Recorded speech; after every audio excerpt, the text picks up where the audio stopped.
El grup de govern de l'Ajuntament de Godella ha elaborat una modificació del Pla General d'Ordenació Urbana aprovat en l'any 1990 per a redistribuir l'obtenció de les dotacions pendents d'adquirir des d'aleshores.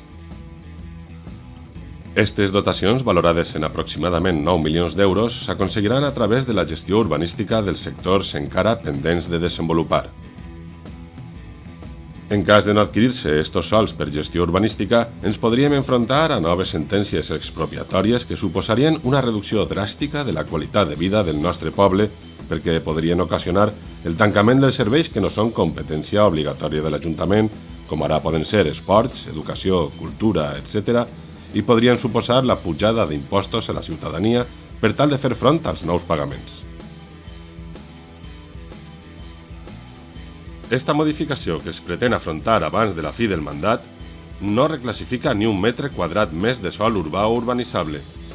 Únicament modifica algunes determinacions urbanístiques pendents de desenvolupar des de l'any 90. És urbanísticament sensible amb els problemes d'inundabilitat i aposta per sistemes urbans de drenatge sostenible. L'execució de sectors requerirà l'execució prèvia o simultània de les obres necessàries per evitar inundacions. Fomentar la construcció d'habitatges plurifamiliars a preus assequibles per a que els nostres joves puguen viure a Godella, ja que preveu la promoció d'habitatge públic per a lloguer social, així com l'obligació de promoure habitatges de vivenda de protecció pública en un percentatge almenys del 30%. El desenvolupament dels sectors es farà des d'una perspectiva de gènere sostenible i inclusiva. Permetrà al nostre poble adquirir noves zones verdes i dotacions que estan pendents des de l'any 1990 i que poden arribar a estar valorades en 9 milions d'euros. Ens permetrà recuperar les inversions ja fetes en l'obtenció de dotacions. La modificació del Pla General que es pretén aprovar afectarà a 9 àmbits, que entre tots no sumen ni un quilòmetre quadrat al sòl declarat urbanitzable en 1990, mentre Godella encara manté un 55% del seu sòl com a no urbanitzable, no afectat per esta modificació. Àmbits 1 i 2. Zona adjunta a cementeri i bobalar. A la zona adjunta al cementeri es preveu una superfície d'aproximadament 20.000 metres quadrats per a sòl residencial, on es poden construir aproximadament 221 habitatges. Les edificacions tindran una altura màxima de planta baixa més 3 i en la planta baixa es podran desenvolupar usos comercials. En aquest àmbit, junt a la zona de Camp Olivar, les edificacions reduiran la seva altura per a crear una transició escalonada. En la zona bobalar es fa una reserva de sòl per a la construcció d'un institut per a 16 unitats d'ESO i 2 de batxillerat. També es preveu al bobalar una zona verda junt al barranc dels Frares de 5.000 metres quadrats.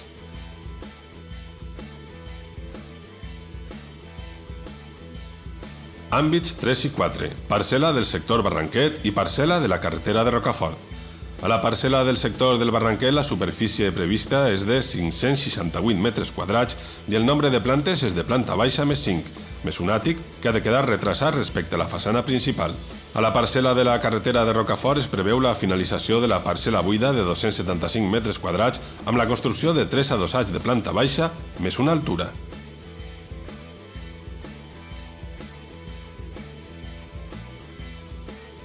Àmbit 5. La Quartella. A este àmbit es preveu crear una zona verda de quasi 6.000 metres quadrats i un sòl residencial per a construir aproximadament 34 habitatges plurifamiliars en edificis de màxim planta baixa més 2 plantes.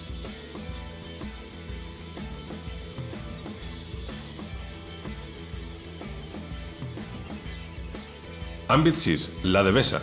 Al Parc de la Devesa es pretén mantindre un parc públic de 20.000 metres quadrats, dels quals l'Ajuntament ja ha adquirit 17.000. La proposta preveu 10.000 metres quadrats de sòl dotacional educatiu i esportiu.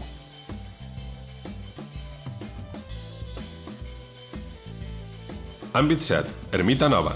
La modificació del planejament únicament preveu incorporar a eixa zona, que com tota la resta ja són urbanitzables des de l'any 1990, una dotació destinada a parc i una altra destinada a xarxa primària, ambdues situades en la zona no ocupada per a les edificacions existents. A més, es grafia una dotació destinada a equipament cultural i esportiu. L'àmbit 8 correspon a la zona entre els militars i l'antic seminari. Els sectors 25 i 26 es proposa desenvolupar-los de manera conjunta amb un únic pla parcial i una única àrea de repartiment per tal de poder obtindre les millors dotacions. La zona tindrà un ús residencial i l'ús terciari seran compatibles als baixos dels edificis plurifamiliars. En total es preveu la construcció de 397 habitatges amb una altura màxima de planta baixa més 3. Està prevista la creació d'un gran parc de 25.000 metres quadrats per tal de mantindre gran part de la zona arbrada existent i, a més, la resta de dotacions pròpies de la xarxa secundària i la zona de protecció de la carretera.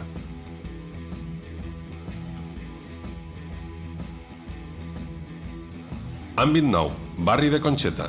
En este sector, el pla únicament modifica el destinar una parcel·la a ús de jardí i zona verda de la xarxa primària de dotacions, de forma que queda colindant amb el tallar de les pedreres per tal de poder gaudir del paisatge d'esta singular zona del nostre terme. En resum, es tracta de distribuir a través d'esta modificació del Pla General d'Ordenació Urbana les dotacions públiques que la normativa obliga a adquirir a l'Ajuntament i fer-ho a través de la gestió urbanística de les zones pendents de desenvolupar per tractar d'evitar noves sentències per expropiacions. En esta línia camina la modificació del Pla General que este govern afronta i que no requalifica ni un metre quadrat més de sòl urbanitzable del que ja hi havia previst a l'any 90, sinó que únicament incrementa l'edificabilitat d'alguns dels sectors. De les 1.012 vivendes noves previstes en el Pla General de 1990, passem a 1.448 vivendes quan es completen tots els sectors. També hem de tindre clar que, en cas que es volguera canviar la requalificació d'aquestes zones a no urbanitzables, l'Ajuntament hauria de fer front a les indemnitzacions corresponents per als propietaris, donant les despeses que este canvi poguera ocasionar. Per tant, esta modificació del Pla General d'Ordenació Urbana és completament necessària per tal de resoldre alguns problemes que té actualment el poble de Godella: l'obligatorietat d'adquirir les dotacions pendents, la necessitat d'oferir habitatges a preus assequibles i el desenvolupament dels sectors urbanitzables des d'una perspectiva més sostenible.